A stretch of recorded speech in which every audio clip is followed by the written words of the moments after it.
Cerita ini kejadiannya di tahun 2004. Gue dapet cerita ini dari temen gue dan ini ceritanya tuh di SMP-nya dia.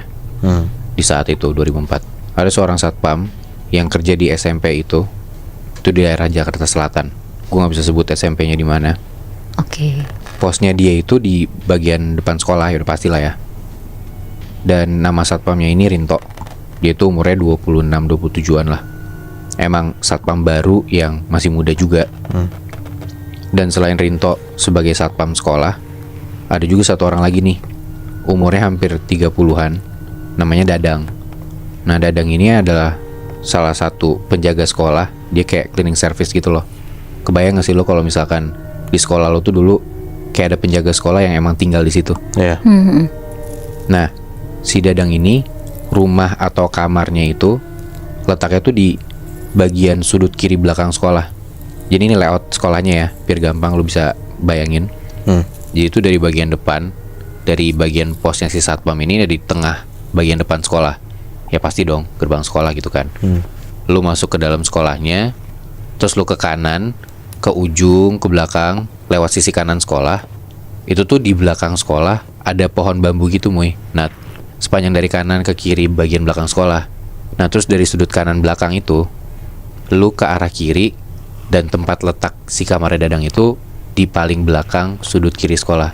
Berarti di belakangnya si pohon bambu itu?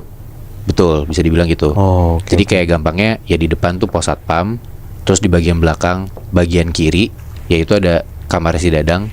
Tapi ya buat menuju kamar Dadang lu harus muter lewat sisi kanan sekolah.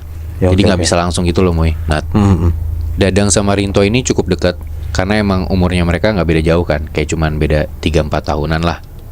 Jadi Rinto sebagai satpam yang baru tuh kalau misalkan mau makan siang atau dia bosen, dia tuh sering mainnya ke tempatnya si Dadang ini, ke kamarnya dia, buat kayak makan, nongkrong-nongkrong gitu. Karena si Rinto juga dia tuh satpam baru, belum setahun kerja di sekolah itu, dia tuh banyak ngobrol lah tentang si sekolah ini sama Dadang. Karena bedanya Dadang tuh udah bertahun-tahun tinggal di sana. Nah, di saat itu sekolah tuh lagi ada renovasi, Muy. Nah, jadi banyak kuli. Gak nginep sih karena gak dibolehin. Jadi bedengnya tuh deket sekolah itu, di samping tapi di luar area sekolah. Lo tau bedeng gak sih? Tahu. Kayak tempat buat tinggal sementara, kuli-kuli gitu loh.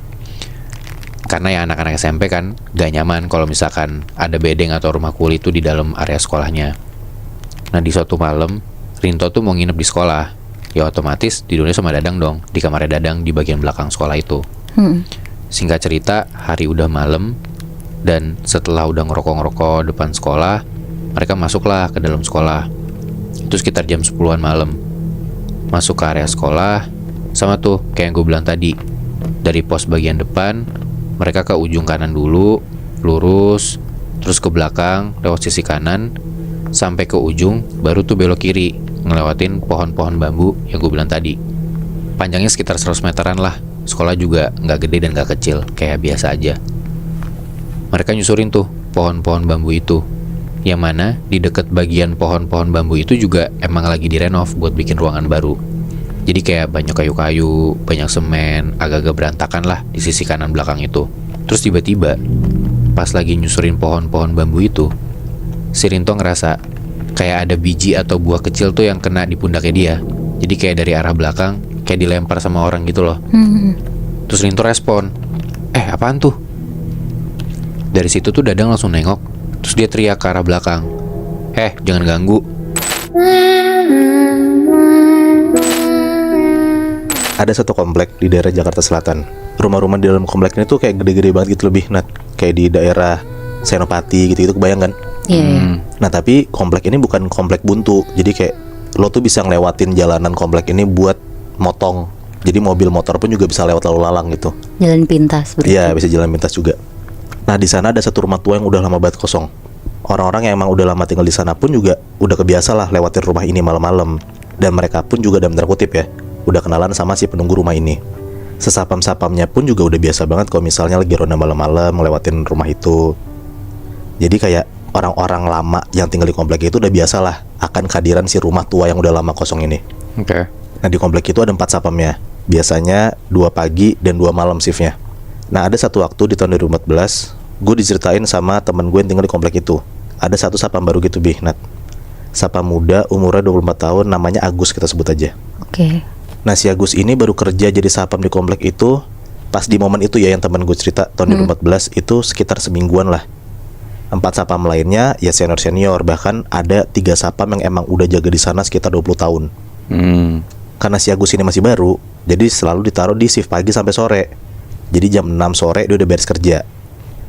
Nah di malam itu untuk pertama kalinya selama seminggu dia kerja di sana, dia harus masuk shift malam, ngegantiin sapam lainnya lagi sakit. Akhirnya di malam itu dia masuklah shift malam, jam 6 sore mulai sampai jam 6 pagi. Si Agus ini shift malam sama Pak Burhan namanya, umurnya sekitar 60 tahunan dan dia udah jadi sapam senior lah di sana. Sekitar jam 8 malam mereka masih di pos ronda, masih ngobrol-ngobrol sambil ngerokok, biasa ngobrol-ngobrol basa-basi. Nah dikasih tau lah sama Pak Burhan ini kayak, ini komplek kan rada gede, jadi mereka tuh kalau misalnya mau patroli, mau ngeronda ya harus mencar, bagi 2. Jadi kalau misalnya dia mau ngiter sambil mukulin tiang listrik tuh buat kasih tahu jam, ya harus hati-hati dan banyak doa lah, karena ini kompleknya gede dan kita harus ngiternya sendiri-sendiri. Maksudnya kan si Agus ini masih baru, ya pasti sebagai senior ya Pak Burhan ngasih tahu lah kayak beberapa cerita-cerita serem, atau kayak dikasih kayak kalau misalnya lo takut amit-amit kejadian apa-apa, ya lo tenang aja, lo harus gini. Oke. Jadi cerita seremnya niatnya bukan buat nakutin tapi buat ya biar hati-hati gitu ya. Iya bener Bi, karena ini pun juga pertama kalinya Agus shift malam kan. Semua udah diceritain sama Pak Burhan sampai sekitar jam 12 malam, dan mereka harus mencar lah buat ngasih tahu jam keluarga komplek itu buat mukulin tiang listrik. Tapi ada satu hal yang lupa dikasih tahu sama Pak Burhan ke Agus, yaitu soal satu rumah gede yang udah lama kosong ini. Sebenarnya ada satu hal yang harus dilakuin sama orang baru kalau misalnya mau ngelewatin rumah itu pas malam-malam di atas jam 3 pagi. Kayak kalau misalnya nih ada orang cowok gitu ya, naik motor atau naik mobil pun kadang kalau misalnya ngelewatin rumah itu jam 3 pagi, kadang tuh kayak suka diganggu gitu loh sama si penunggu rumah itu. Apalagi si Agus yang harus nyetir tuh naik sepeda sendirian pula kan. Udahlah jam 12 malam mereka berdua sepedaan tuh mencar. Biasanya sekitar 10 menitan habis ngiterin komplek itu, sapam-sapam itu ketemuan lagi di pos ronda depan yang tempat mereka ngumpul pertama. Terus masuk jam berikutnya mereka ngiter lagi. Pokoknya gitu terus sampai jam 5 pagi lah. Nah pas di jam 12 malam mereka mencar, Agus tuh rada deg-degan sejujurnya, karena emang pada dasarnya dia penakut dan parnoan. Jadi cerita kali ini dari security sebuah rumah sakit di daerah Jakarta Selatan. Kejadian ini sekitar tahun 2014. Kita sebut aja security ini namanya Anto, umurnya sekitar 37 tahun. Anto itu hitungannya adalah security baru di rumah sakit ini. Ya kira-kira dia udah kerja di situ sekitar setahunan. Jadi sistem jaga di security rumah sakit ini tuh ada yang jaga di depan, jaga per lantai, sama tempat-tempat lainnya lah. Karena di rolling terus, kebetulan pada saat itu Anto tuh lagi kedapetan shift jaga malam. Seharusnya dia jaga bareng sama temennya namanya Arif. Mereka akan jaga 2 lantai tuh pada saat itu. Letaknya di lantai 4 sama 5. Tapi di malam itu tuh Arif izin, jadi gak bisa jaga. Dan akhirnya mengharuskan si Anto nih jaga sendirian di 2 lantai itu. Jadi ya paling si Anto bakal bolak-balik ke setiap lantai 4 sama 5. Nah sekitar jam 10 malam Anto mulailah jaga. Dia mulai dari ngelihat data pasien malam itu. Pokoknya sesuai mekanisme dari rumah sakit itulah. Kayak di ruang ICU tuh ada berapa orang, keluarga yang nunggu ada berapa, dan lain-lain. Setelah dapet semua datanya, dia langsung jaga ke lantai 4. Nah sekitar jam 11 malam, pas banget ada OB lewat di lantai 4 tempat dia jaga. Dan kebetulan si Anto ini tuh lagi ngantuk banget. Dia nitip lah kopi ke si OB ini, minta tolong banget dibikinin kopi hitam panas. Terus gak kerasa nih udah sejam nunggu, kopinya si Anto tuh gak datang-datang. Si Anto mulai gelisah lah karena ngantuk banget kan dia. Dan itu udah jam 12 malam posisinya. Dia mau turun ke bawah juga gak enak karena gak ada Arif yang bisa gantiin dia jaga sebentar kan. Akhirnya Anto jalan-jalan lah di lorong, niatnya biar ngilangin ngantuk juga. Tapi pas dia lagi jalan di lorong, tiba-tiba dari ujung lorong tuh ada perempuan cantik banget pakai baju perawat.